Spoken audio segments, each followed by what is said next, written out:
Tu dois absolument savoir répondre à cette question si tu veux un haut score au TOEIC. The manager had them checked to check the equipment before the inspection. Alors là, du coup, cette question, elle cherche à voir si vous maîtrisez le causatif en anglais. C'est un concept qui est un peu compliqué et où pas mal d'étudiants galèrent un peu dessus.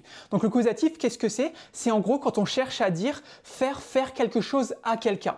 Tu vois, je fais faire quelque chose à quelqu'un. Et en fait, ça, c'est une structure de grammaire un peu toute faite à connaître. En fait, il faut connaître cette structure. Et en fait, elle se forme par have, donc là, ici, en l'occurrence, c'est had, plus la personne et plus la base verbale derrière, conjuguée à rien du tout, ok? Donc là, la base verbale sans rien, c'est check. Du coup, là, on retrouve bien the manager had, donc have, plus la personne, them, eux, tu vois, on cherche à dire le manager les a fait, tu vois, c'est eux quoi, les a fait vérifier l'équipement, d'accord? Donc ça, c'est vraiment le causatif en anglais, faire quelque chose à quelqu'un. Donc retiens bien que ça se forme avec had, have, peu importe, plus la personne, plus la base verbale, donc check tout court comme ça. Donc voyons si c'était bien ça, et c'était bien ça. Là dans la question, on avait aussi le checked avec ed à la fin, qui peut aller dans certaines situations, mais pas ici. En fait, le checked aurait été possible si on avait en fait something à la place de them, tu vois.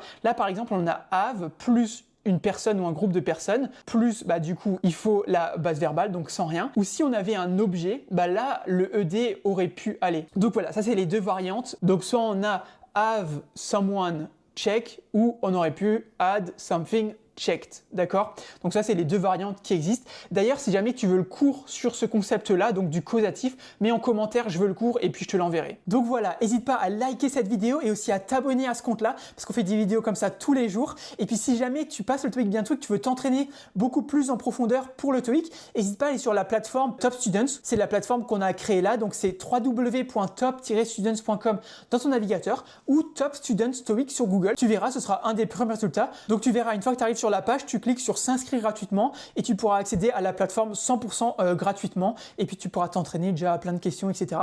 Donc va voir si ça t'intéresse et moi je te dis à demain pour une nouvelle vidéo TOEIC. Allez, ciao!